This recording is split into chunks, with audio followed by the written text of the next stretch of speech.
All right, guys, and we're live. Welcome to Coach's Corner. It is back. I'm super happy to be here and be going through these encounters with you guys. I missed Coach's Corner. It is awesome. I love the intro. We had it super well done by a friend, and she's amazing for it.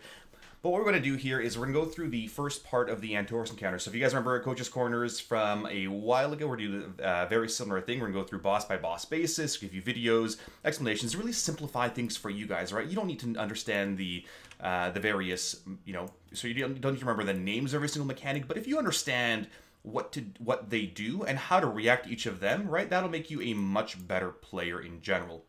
So to start off here, let's get right into it. Let's get into Garothi Worldbreaker.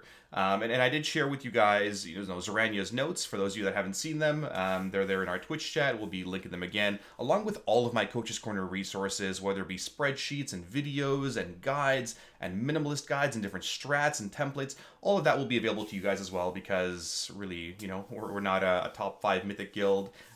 We may as well share with you guys. We want the community to be better players, and we want you guys to improve, right? And it's a good thing to do for the community.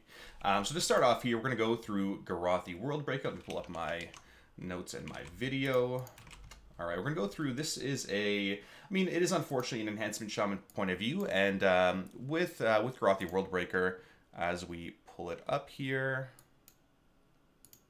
there we go. So Garothi Worldbreaker, it's a good simple boss. Think of Croesus 2.0 essentially, with a couple different weapons.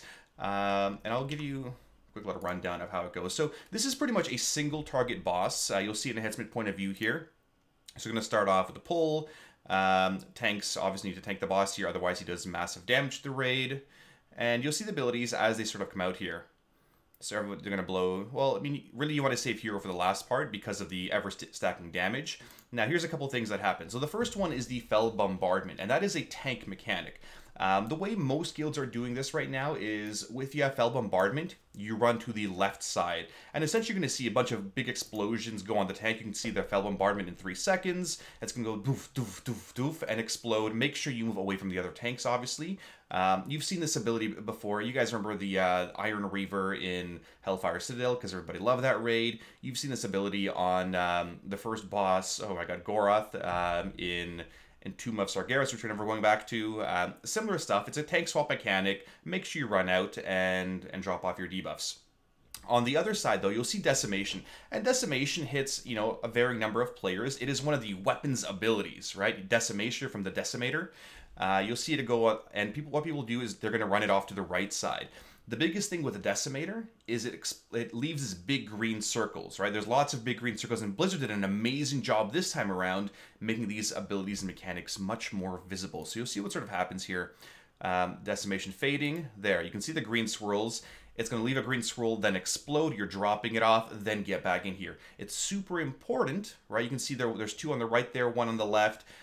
You want to try to keep them all to the right side if possible, because the tank is doing a big swing around. It's constant bombardment on the left side here, and you can't really see it unfortunately from this point of view, but you can see there the missiles coming from the left side there on the tank, and the tank has to get back in time to do the tank swap, because now the green marker tank will also get the debuff. The other ability here, and you guys remember how much soaking we did in Tomb of Sargeras. Well, guess what? The first boss has soaking. Awesome. The great thing about these things to soak is look how visible they are. There will be a green circle on the ground for you to soak, right? If somebody is in there, and again, it does split damage, so have a couple people right in there, whatever is close by. Yes, you lose some DPS, and yes, you're going to take some damage, but you will not die to it, right? You don't want those to explode on their own, similar to Avatar, right? The Avatar circles that were spawning, as well as Goroth's Infernals. So here we go. There, take some damage, and they're totally fine. Fell Bombardment again, you can see the green tank running out there. The camera shifts a little bit here, and you'll see these big missiles going to the left side. You can see a couple flying off to the left side there, and it is exploding. Same thing, Decimation, right, on 3 people. They're going to drop it off and run back inside before it explodes. It does a crap ton of damage. That's basically, much of the fight here. So that's the first phase, Fell Bombardment. You can see them run out. And you've got swirls to soak. If you have swirls near you, soak them. What you're going to typically do is, there's a good video as well, or good perspective of it. You'll have a melee camp and a range camp, right? So in these first couple phases, you want to split up your melee camp to get any melee soaks. Let's go back a couple seconds here. Melee to get in there. Melee soaks, and range will get any ranged ones, right? See how far back it spawns? Your range really have to keep their heads on a swivel and look around, because if you don't soak them, people are going to die. I believe you can use immunities, use your personal cooldowns if you're soaking them, right? And you'll be totally fine, as long as you're in them. Similar to Killjade and Swirls. So those are some of the main abilities here. Again, Decimation happens, it's rinse, repeat, tank swap, fell bombardment, now green tank runs out, Decimation's over there, and it's totally fine. You will take some raid-wide damage every time the Decimation goes down, but that's totally fine. It's a very minor damage. So here we go, going to the next side. So there we go, there's the little swirls we need to soak. Somebody needs to run it. You see the Holy Paladin doing mechanics. And it looks like he just solo soaked there, and he was totally fine doing that on his own. Again, this is heroic tuned. I mean, tuning may change, right? This is the first boss, the fairly easy boss, as it should be going into it. Decimation again. Typically, I mean, it'll target a ranged melee, whatever. It may target healers as well. So really anybody but a tank it will prioritize for this. So rinse, repeat, until the boss gets to 65%. So once the boss gets to 65%, we get a transition phase. And so here, I mean, they didn't have a great transition because they hit at 65% and the little things are spawning. But what happens is once you get to 65%, you then deal with these two massive turrets. They look like big turrets coming out here. You decide which one you want to kill, whether it's the Annihilator or the Decimator, right? Generally speaking, you want to kill the Annihilator first. The Annihilator is the one that throws the swirls on the ground. The little ones you have to soak. And because you have to soak them, right, you're losing DPS by moving, and you have to go over there, and you take more damage. The flip side is, every time you kill a weapon, he does more damage. So if you kill the Decimator first, the Annihilator now does more damage, and you're going to take more damage from the soaks that you must soak. Whereas with the Decimator, those are the big green swirls. The big green ones, well, you're running out anyway. It's not a big deal, right? It's much easier to deal with. So what we're going to do is you're going to burn down this, this phase during the Apocalypse Drive. Raid-wide damage going out here for a little bit. You can see it pulsing out. They're going to blow it up. Again, you're going to save hero. You have plenty of time to kill this. Now, what happens is he gets really pissed off that you blew off one of his weapons. You have to run away. 60 yards away. It does massive amounts of damage. You guys remember the ability on Fallen Avatar that does damage the closer you are? Same thing. Run super far away. Don't worry about DPS. Try to minimize damage. This is where you can probably throw up a couple cooldowns, right? You can throw an SLT or a Rally, whatever. Devotion Aura. Again, does a lot of damage. You can see on the raid screen there. And you're going to charge back in there, stampede in, and go back to killing the boss. So now the boss is doing more damage because you've pissed him off and killed off one of these weapons. Same thing's going to happen though. But good news, there is no more Annihilator stacks or no more little swirls to soak. Now it is just the big green ones, right? Big green ones there. Does a lot more raid-wide damage. So this is where your healer is going to be a little bit more taxed in terms of how much damage is going out. Lots more raid-wide damage. Here's Decimation on this guy. You can see him run out.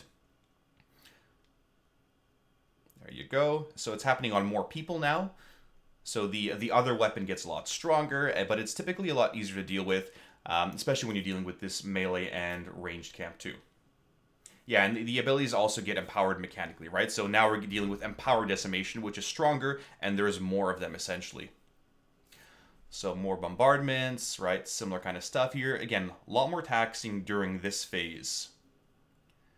Again, you can see how when you're going out now, you can see 5 decimations. In the previous phase, it was only 3, right? But typically, this is the easier one to deal with.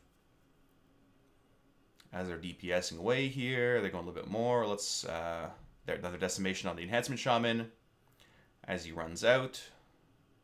And again, you drop it off. Make sure you're not in the green circle or else you will die, guaranteed. Not really a range component to that, but just don't be in those green circles. Again, don't drop it in your camps, in your melee camp, or on your tank or on your healer camps. But again, lots of movement going on. Speed movement increases may help out. Personal damage reductions also going to help out. Stampedes, always useful, right? When are they not useful? Those OP Guardian Druids. Okay, they're about to transition here. 36%, 35%. Here, last Decimator. He's going to drop off his... You can see that the ability still goes off even after he transitions. There's only one more big ad to kill, the Decimator. Again, doing tons of damage now. You also see these big, Croesus-like beams coming out. Let's go back a couple seconds. There, let's go back right here. So he drops it off. Watch what happens from the left side. There, those go out. And you can see there, on the left side, there's a big green beam coming out. You have to dodge this beam. Otherwise, it will kill you. No ifs, ands, or buts about it. Like, it will kill you. You can see it happening again. Same thing as a Crosis beam. Don't be in that line. It will murder you. And now you run really far back. You can see the mage there use his immunity. Is it going to last? We'll see in a second here. Yeah, you got lucky. That's good. And so this point is the boss is doing way more damage. He's going to murder your raid, doing tons and tons of damage going out. He's going to start shooting beams at you guys. You can see the beams happening, Crosis style, left, right, left, right. Felt bombardment still going out, so tank swaps. But this is where you really need to burn the boss. Your second potions, your cooldowns, your heroism, or your time war bloodlust, that's where you really burn. You just want to burn the crap out of the boss. And that's essentially the entire boss there. It's stacking raid-wide damage. You're dodging these left and right movements. On normal, it's going to be a little bit more forgiving as it was in the past. But with heroic, it's going to murder you. Make sure you move. Because again, dead DPS does no DPS. Dead healers do nothing. And yeah, it's a really simple thing to dodge. Very few mechanics on this one. Again, there's a left, middle, right, similar to also Helia and Maw of Souls. Again, just make sure you're shifting out. Use those horses, whatever speed boost you have to get out of them. But it is ever stacking damage, and you'll want to rotate your cooldowns as well, or set them up in such a way that that you do have them up every single time. Right? You want to stagger them out wherever possible. This is again the really high damage phase. This is where the group starts falling apart here very soon. Somebody gives them an guild invite. Yeah, the bombardment going out there. And it does just a ton of damage here. They have 400 million to burn. I think people are going to start dying soon. Last 300 million. Here they were really slow to move. They were trying to get a couple extra casts off. Somebody else dies. And again, it's going to really screw you over, right? Because as you're shifting out, you can't be healing during this phase, though. So the other thing to note is, as a 4 lanes, thank you, Hiroshi. So during the this last phase, there's no reason for a melee and a ranged camp. You should all be stacked in for heals. Because there's nothing to soak out back, right? You want to really benefit your healers as much as possible. Soak in where you can. And yeah, the beams happen in that last phase. That is correct. And they're going to burn it down. Again, tons of damage here. You can see their raid now starting to fall apart. Last 50 million. People are dying slowly. Massive explosions. So that is the fight in a nutshell. Again, you're not dealing with a lot of abilities inside or outside that last phase. It's just really the tank mechanics, right? And Garothi Worldbreaker on heroic. So again, you're dealing with the surging fell here. This is the lane mechanic that does explode you. So really simple first boss. I mean, seems pretty straightforward. Dodge, soak as needed, and make sure you burn things. Really important things to note for this boss: make sure you're using personal cooldowns, do have those health stones, and dodge those beams, right? If you can stay out of crap, stay out of the fire, you'll be totally fine on this first boss on either normal and heroic. Good. Any questions?